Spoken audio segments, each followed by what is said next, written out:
Hey guys, Arm&Gun here today. Welcome to the Armory. Today we're doing a fun 5 guns video because it's been a long friggin' time. And I just thought about it and it's like we could do a really fun 5 guns video on my top picks for World War II. We're gonna do a handgun, we're gonna do an SMG, we're gonna do a rifle. The rifle is gonna be broad terminology there. You're gonna see obviously when I pick the one I'm gonna pick, but it's not the Garand. An LMG, and a heavy. That's what we're picking today. So stay tuned. We'll kick things off with... Lol, that was funny timing. My cooking timer went off. I was making some bacon upstairs, so we're gonna enjoy that. We're doing this video. Forgot to mention as well, this is gonna be the top 5 underrated guns of World War II, except one. One is very overhyped, that's in the rifle category. Probably already guess. But yeah, otherwise, I'm picking some very interesting ones. Starting off with the Browning High Power. Thought I was going to say the 1911 because I freaking love the 1911. But honestly, the High Power has a sneaky little thing in that it's double stack. Double stack, double feed 9mm. So my favorite 45, or sorry, my favorite 1911 is 9mm. Sorry, not sorry. Single stack, I like that thin grip, but this guy had it going on from World War II. Very cool. Great gun. It's basically a 1911. You know, it's a Browning. It's just a little different. Ooh. Surprisingly decent trigger. Very nice. Very nice. Thanks, Matt. Next up, the SMG. You guys are gonna love this. I am a sucker for the occasional ugly duckling when it makes sense. Oh, this is also the ugliest gun of World War II, potentially. Couple in that running, but the Owen SMG. Now, YouTube, don't freak out. It's a standard capacity magazine. YouTube probably won't even recognize that this is a gun. It's that messed up. Look at this. This is the Owen SMG. This thing is awesome. Quick detach stock, super rugged. A freaking kid designed this thing. Well, I mean, this is honestly worse than the guns I drew as a kid. At least I put the magazine in the right place. But this thing had a great effect in the jungle where it ejected down. So even if it was really gross and swampy and gross, I said gross twice intentionally, you're still gonna have great reliability because you're feeding downward. Double stack, double feed, a lot of great things on this thing. As clunky and kludgy as that barrel release is, it's a quick change of barrel. There's a fantastic little firewall break inside the tube that keeps gunk out of the action. Oh man, this thing is just really cool. And it was select fire with a nice little selector there. Honestly, this thing was so far ahead of its time that it's still not even in style yet. Lol. So we got that guy. Now, the overrated one, that's not a Garand, it's this. And yes, assault rifle has rifle in it, so it counts. This thing is awesome. The STG, the Sturmgewehr, the storm rifle, the predecessor to the... And yes, some guys will argue that the Fedorov was the first assault rifle, but you're wrong because look at the specs. That thing was chambered in a full-size rifle cartridge, not an intermediary rifle cartridge, which is what is definition of an assault rifle. So that's this. This was the OG. Very cool. Very, very cool. Hoorah. My gosh. That is freaking satisfying. Look at that guy. Beautiful. So this is just epic for a ton of reasons. Not going to go down that rabbit hole, but this is just one of the most effective battlefield firearms of World War II. And obviously it spawned a whole new era of firearms following it. Now, the light machine gun. We've got Brenz, We've got Cat chilling. The 30 cal Browning. That's a medium. That's a medium machine gun, which we're not exploring in this category today. But we're getting a little bit close. The other big contender for light machine gun is going to be this guy right here, the BAR, the BAR. Or actually, what about this? Get this light on. The MG34 and the MG42. Golly, these things are gorgeous. This is one of my favorite things. And I managed to turn my camera off for that. So we'll do it twice. Gotta look away for the first one. Oh yeah. This big chonky charging handle. Oh. Non-reciprocating. Frick yeah. And the freaking trigger pull. The MG42 honestly scares me. I would take the MG34 over top of it just because it's milled. This was OG German metallurgy, and this thing's not going to blow up on me. I like my milled guns. There's some interwar goodness here. But the MG42 is pretty God mode, but living on the edge. But not picking either of those, but honorable mention to the MG34. No, we're going with, check it out, the ZB26. This thing is awesome. Now, and honestly, I should say it should be the ZB30J, which I will have coming from Marstar real soon, but the ZB30J was the 26, just dialed up a little bit more. But otherwise, more or less the same. And the reason this guy is extra cool is because it was original Czech engineering, which was awesome. And yes, it eventually became the ZB37, which was adopted by Britain and became the Bren gun. But the Bren gun is chambered in 303, which for some reason I just am not a big fan of. Probably because I missed the boat on buying a bunch surplus, so now I have to buy it. It's like from Cabela's for like $3 a round. No, thank you. 8mm Mauser, you can still find that for $2.75 a round. So I love this. This is really cool. It's a little bit more old world. Still has this awesome dial adjustable sight.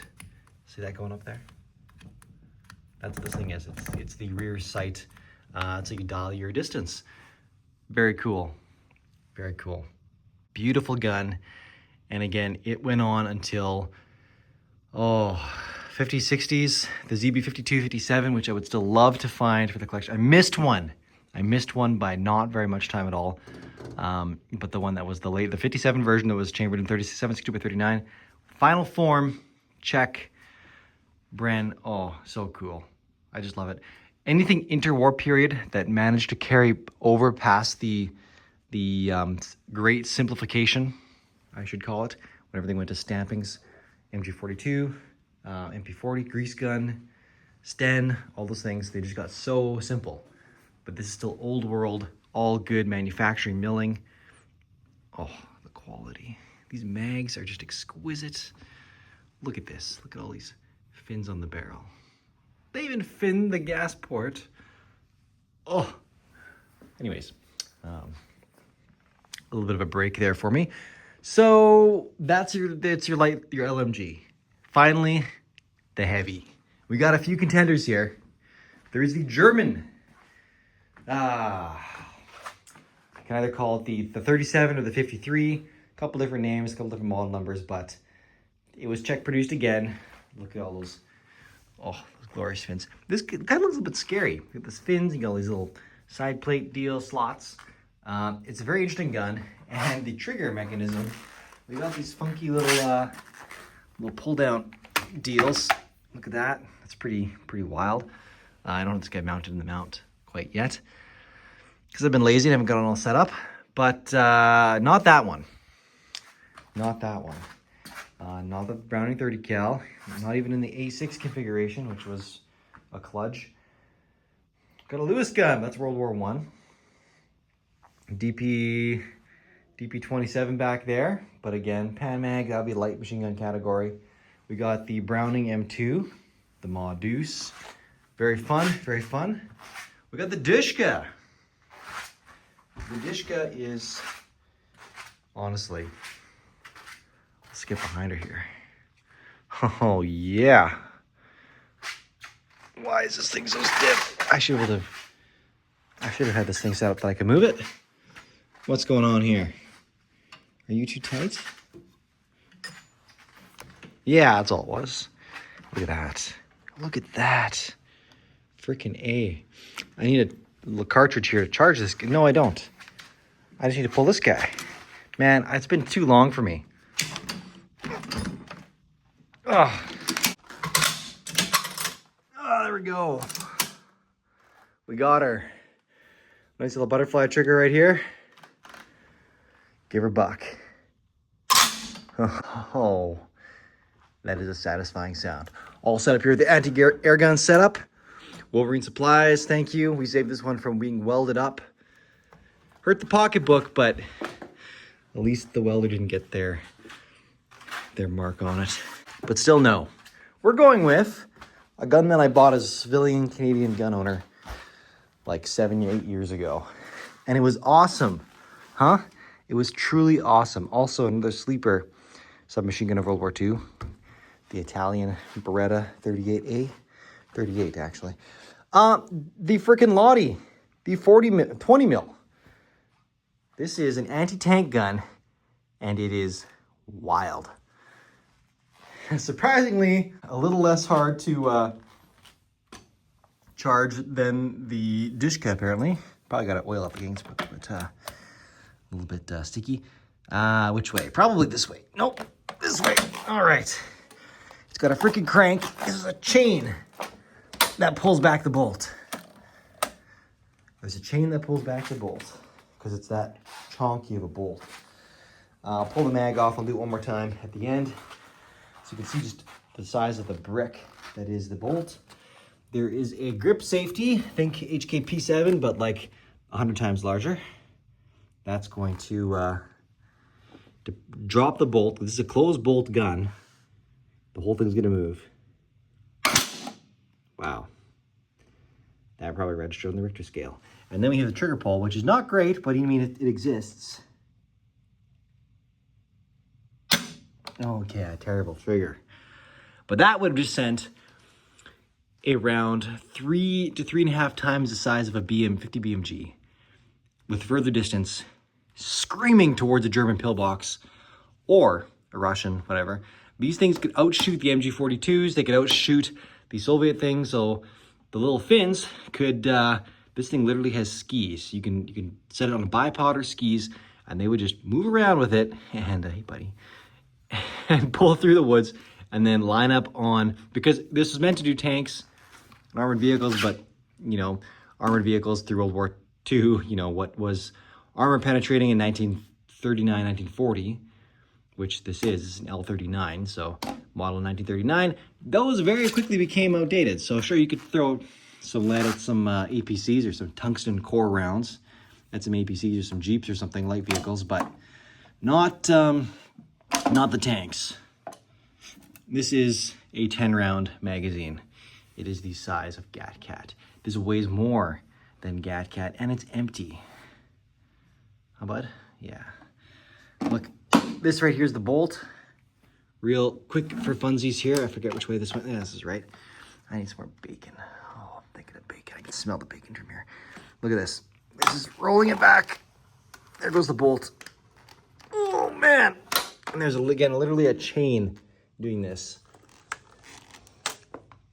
Beware. No, I gotta get out of there. Gotta get out of there. It's not safe for you.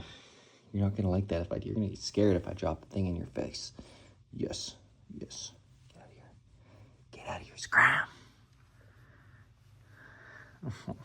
Why do you do this? You're so stinking cute. What a distraction noodle. Okay. Sorry, GatCat. We must do this. Oh, good job. Wow, you are a tank. That was that. That was dropping the bolts. Fire in the hole. Boop. Yes, even GatCat is not amused by the trigger because it's pretty lousy. But again, if you could keep your eyes on the prize through this crazy sight setup, you could send some pretty chonk and lead down range. So there you go. Those are my top 5 underrated picks for guns for World War II. If you liked the video, let me know which top 5 underrated you want to see next. I will sort my gun knowledge and compile it for you guys. So in the meantime, I have to tend to GatCat's affection requirements and my bacon. So that's the plan. I'll catch you guys soon. Arm&Gun out. P.S. Check out the Big B channel, Arm and Armory for disassemblies. I do owe you guys a disassembly on the Lottie pretty soon. Special thanks to Rick at ATRS, who showed me how to disassemble that thing like when I bought one 7 years ago. So big thanks to him. If you like the content, jump into Patreon, hit those DMs. It's a paywall, but hey, you get to talk to me. Or grab yourself some of that heckin' cool Boom Diggity merch. Till next time, Arm&Gun out. Boom Diggity. Merch. Okay, we're gonna measure the Lottie in M9s because we can. All right, 1, 2, they're gonna be approximate. 3, 4, 5, 6, 7, 8, 9, 10. 10 and a bit M9s make up the L39.